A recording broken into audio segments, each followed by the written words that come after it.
Okay. 大家好. All right, so this week we're going to start talking about my grandmaster, Liu Yun-Qiao. He is my teacher's teacher. Liu Yun-Qiao is also such a big name in his era of the martial art society. He was the God of Spears closed-door disciple. Closed-door disciple basically means he's the last disciple of someone, so closed-doors disciple. So, Li Shuwen's last student was Liu Yun-Qiao. And I think in the previous episodes, I talk about Li Shuwen's legacy, what he did, and his legends. So this episode, let's talk about Liu Yun-Qiao. Liu Yun-Qiao also is a pretty legendary character.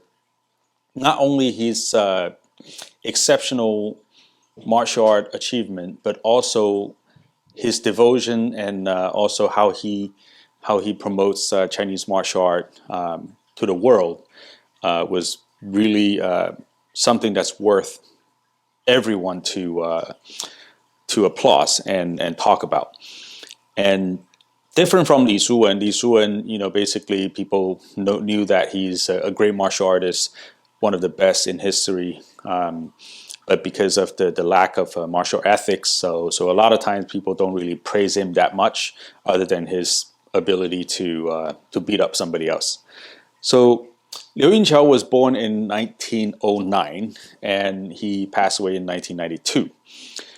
He was born he's a native local Changzhou, Hebei Changzhou person. And he was born in a very wealthy family, generations of scholars. His father and his uncles were both, we call it the Northern warlords, because that was a period of time when China, between the Republic of China and also the Qing dynasty, there was a chaotic period where many local warlords formed their own armies and their own territories, and they're fighting each other. And both of Liu Yun-Qiao's father and uncle were generals within some of those warlords. They weren't warlords, but they were generals who work under what some of these warlords. So when Liu Yun-Qiao was born, all the way till he was 5, he was not born as a healthy baby. He was quite unhealthy. And according to the description from him, or also his biography, and also the Changxianzi, the Chang County's county documentary records, says that when he was young, he had this huge belly. And I'm sure there's an English term, a medical term for that type of pediatric disease. However, but during that time in the Chinese sort of society, the Western medicine weren't available. And even back then, the Western medicine probably wasn't that advanced anyways. So his father basically had their family security, head of security of their family, Zhang Yaoting, Grandmaster Zhang Yaoting. Zhang Yaoting was Mi Zhongquan master. So he basically did a lot of tuina for the young Liu Yun-Qiao.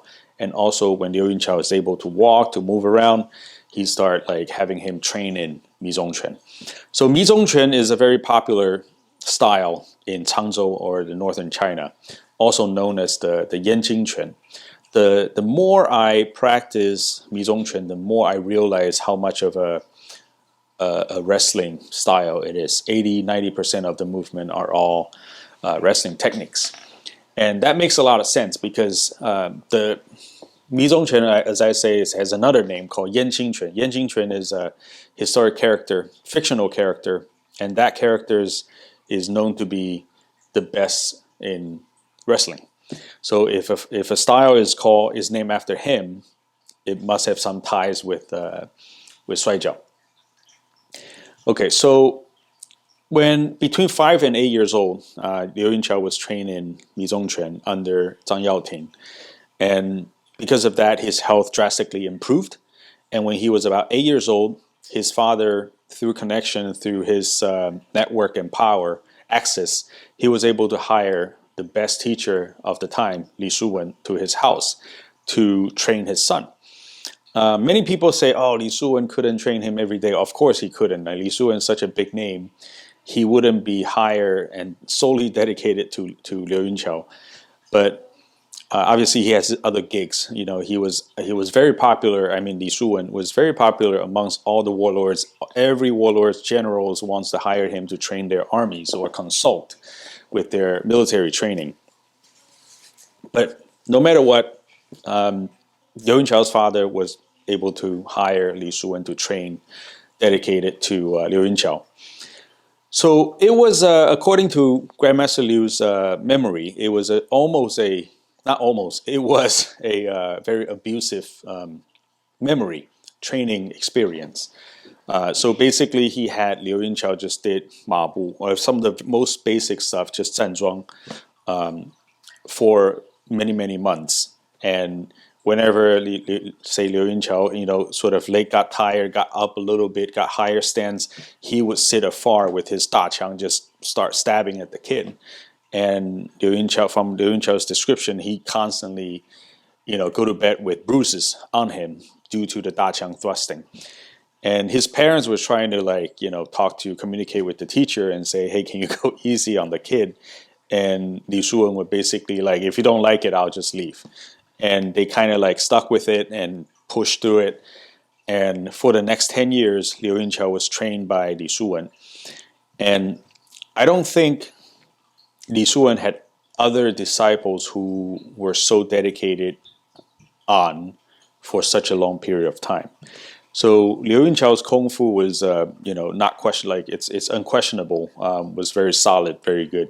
So by the time when Liu Yun-Qiao was 18 years old, so that's 10 years of time training under Li Shuwen, he learned Baji Pigua from Li Shuwen.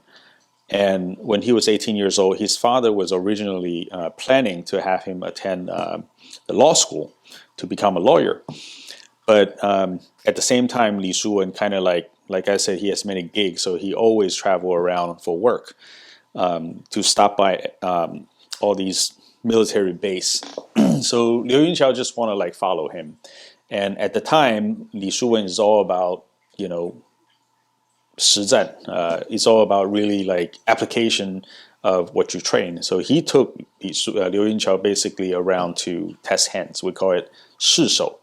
So he basically took him around and challenged him, met various different people. And I'm sure there are other people trying to challenge him because Liu Yun-Qiao being Li Shuwen's closed-door students, you know, it would be kind of a big deal. You would instantly, you know, gain a lot of status if you beat him. So Liu Yun-Qiao constantly being challenged, and he goes around challenging people. And very quickly, he was undefeated, and very quickly he earned a title of the mighty Shandong King. All right, Shandong Mighty Little King. All right, that sounds kind of lame, but that was the nickname, the title that he earned at the time because he was also undefeated, being Li Shuwen's student. So Li Shuwen was invited by many of these very famous historic generals to basically to stop by every camp to consult and train their soldiers. And some of the big names are like Li Jingling. Li Jingling was a very famous historic character, no matter in the Chinese recent history in the military side or in the or in the martial arts side. Li Jingling is also known to be the Jianxian Li Jingling. He's really good at swords, Chinese jian. Also Zhang Xiangwu. These people are, you know, already established martial artists. Zhang Xiangwu especially was also Li Shuwen's disciple, and he was also a general. So when around 1931 to 1933, Li Shuwen took Grandmaster Liu Yun-Qiao to reside under Zhang Xiangwu, General Zhang Xiangwu's home or military base. So they spent there for about 3 years. And Zhang Xiangwu at the time, you know, he was already an established Tai Chi practitioner or Jian practitioner. So he taught Liu Yun-Qiao Yang Taiji and Kung Wu Jian. So last time I talked about when he taught Liu Yun-Qiao Kung Wu Jian, Li Shuwen passed by and he's like, "What is this you're teaching Liu Yun-Qiao?" And then he says Kung Wu Jian is Wudang style Jian. And then Li Shuwen basically like, all right, let me test it. So he picked up a tree branch and basically every move Zhang Xiangwu was trying to make, Li Shuwen was able to knock his Jian off his hand. And basically he just integrated his daqiang technique, spear technique into the tree branch, and he was able to knock it off. But however, this Kung Wu Jian Fa was passed down within Wutan by Liu Yun-Qiao, and also the Baji Jian. The Baji Jian was basically integrated, the Jian integrated with spear techniques, and that was also passed down in our lineage as well. I have notes here because it's too much to remember. So during this stay in Shandong, Liu Yun-Qiao also encountered another really famous master in praying mantis, to be specific, the Liu He Tanglang Quan, Liu He praying mantis master Ding Zichen. So he was, just wandering in the park, just walk around. He saw this old man afar, teaching people with this weird techniques, and he's like, oh, this guy must be fake, must be a fake master. So he went on and challenged him. And immediately, next thing he know, he was on the ground. So he ended up, through, again, Zhang Xiangwu, his Kung Fu brother Zhang Xiangwu, General Zhang Xiangwu was very well connected. So through his introduction, Liu Yun-Qiao was able to become a disciple under Ding Zichen as well. So Liu Yun-Qiao learned Liu He Tanglang Quan through Ding Zichen. And then shortly after, also through Zhang Xiangwu's introduction, he met Gong Baotian. Gong Baotian is also a really big name in the Ying Shi Bagua, right? So Ying style Bagua Zhang. He was the emperor's. He worked in the imperial city, Sipin Dai Dao Hu Wei, which means he was the fourth rank. There's many different ranking for martial officers. Basically, when you're rank 4. You're already pretty high up. You're able to carry swords or weapons next to the emperor, which is kind of a big deal. So when he retires, he got introduced to Liu Yun-Qiao. And Liu Yun-Qiao at the time, he was able to pay his tuitions. I put quote unquote because Liu Yun-Qiao was obviously, he came from a wealthy family, so he was able to provide substantial amount of tuition from his allowance from his father. Also, he had a lot of supplies of opium from Zhang Xiangwu, because Zhang Xiangwu was he was a general. Basically, he confiscated a lot of the illegal drugs, so he had a stash of them. So Liu Yun-Qiao basically took those and became his tuition to Gong Baotian. So there. With that said, Liu Yun-Qiao was a very special individual. He basically had it all, right? He had the opportunity from his family, well connected. He's able to learn under Li Shuwen. Not many people had the opportunity to do that. And because of Zhang Xiangwu, he was able to learn Liu He Tanglang Quan from Ding Zichen, Gong Baotian, Bagua Zhang. So he only learned Bagua Zhang through Gong Baotian for about 1 year. And many people were questioning or skeptical about Liu Yun-Qiao's Bagua Zhang level. To be honest, I once was quite skeptical about how good can it be. But the longer I practice it, the more I am deeply, now I'm a deep believer in our Bagua system. No matter what, Liu Yun-Qiao was really, although he was only 19, 20 years old, he was already extremely deeply rooted in BajiShu. He has very strong legs, well integrated. Everything was already on the high level. And when Gong Baotian wants to have, you can imagine if a grandmaster finally found this student, he's young, he's well trained, and not to mention his teacher is still alive, and it's Li Shuwen. It's just not some like random people. Gong Baotian wouldn't teach him anything less than good stuff. So Liu Yun-Qiao was basically jammed with all the good stuff from Gong Bao Tian, and he was able to absorb it. And we all know that Grandmaster Liu is a very clever man, and he's very intelligent and also very talented. And he already has a lot of gongli in him. Last episode I talked about gongli. So he has a deep gongli to really accept all these knowledge and be able to absorb it. And not to mention, Liu Yun-Qiao he loves Baguazhang. So he spent basically from the time he learned Baguazhang all the way to the time he passed away. That's 60 years of time that he put in a lot of effort and thoughts into Baguazhang training. So our system of Baguazhang, I'm very, very confident in that is a very complete system. And yeah, it's good stuff. Okay, so in 1936, so this is the interesting stuff. Some of you ask, through YouTube, the comment area, ask about, Liu Yun-Qiao's espionage career. So in about 1936, Liu Yun-Qiao fought a Japanese kendo instructor, publicly. So this kendo instructor basically challenged the Chinese martial artists and basically say, all your swords and weapon, which he probably was right, because a lot of the Chinese weapon looks flashy and impractical. He was basically openly challenging Chinese martial artists. So the young Liu Yun-Qiao was a young man, so he basically just couldn't take it, and he went on and accepted the challenge. And clearly, Liu Yun-Qiao beat him, and with a couple of jian movements. And very quickly, he was on the news. And he caught the attention of the KMT CIA equivalent, basically the intelligence unit, and he was acquired recruited by it.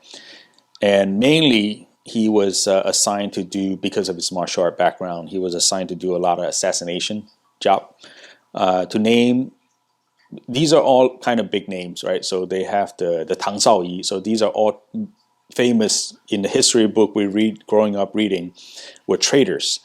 And then when I got older, I found out my grandmaster assassinated some of these people with an axe. So the axe was basically his weapon. Not sure why. But the axe was his weapon, and that's what he used to assassinate some of these traitors at the time. Another story was that, he was, through a mission, he was captured by the enemy. And when he was, sent away into the prison in Shanxi, which is kind of a rural area, and the prison was very, poorly constructed. Basically, a lot of the Chinese prisoner were all housed together, captive together. And Liu Yun-Qiao, because of his martial art, he quickly became friendly with the prison guards, the Japanese prison guard. He basically showed them a thing or two with martial art and stuff like that. And every night he secretly used his kao, Tiezan kao, to slowly weakens one of the major beams in the cell, the prison cells. And over a few weeks, he basically was able to knock open a wide enough area for him to slip through. So from his memory, his description that, in the middle of the night, he slipped through and he just started running with everything he got. And then also he led a lot of his cellmates out as well. All he can hear were gunshots. So according to him, no one made it out alive other than him. So he ran and ran. He ran by the Yellow River. And those of you, if you don't know, Yellow River is a really major river in China, and the water is not calm water. It's very rapid, very strong current. So Liu Yun-Qiao at the time, he found one of those bean bags, bigger bean bags that has basically has a layer of oil in it. He jumped inside and tied it and just jumped into the river. The next thing he woke up in a hospital in Shanghai, and he was saved, and he successfully basically ran away from the prison. And when he woke up, next to his bed was a writer, and then he was talking to the person while he was recovering, and then he talked to this author, told him about his life story, and the writer thought it was super interesting, and then he basically wrote a play at the time called 野玫瑰, and basically the story was about espionage, codename 天字第一号. It's basically codename 001, right? So that's why a lot of people call Liu Yun-Qiao, he is not 77, he's 001 in China. So during that time when he was in Shanghai, he met his wife, his second wife actually, because in China it's not uncommon for someone who became adult, the family would basically through arranged marriage and just marry someone. So Liu Yun-Qiao actually had a son and a daughter from his first wife before he went away to doing all these spy stuff, and he met another woman in Shanghai, and then later on, because of the war, they had to move to Taiwan. So he moved to Taiwan with his second wife, and which is we call her the grandma Zhu Jianxia. Okay, so that's later on our Shinai. Shinai means the Kung Fu grandma. Okay, so this is the first part of his story, and I'll leave the rest to part 2 when his life in Taiwan after he went to Taiwan. So basically today I covered the part where he was in China. All right, till next time.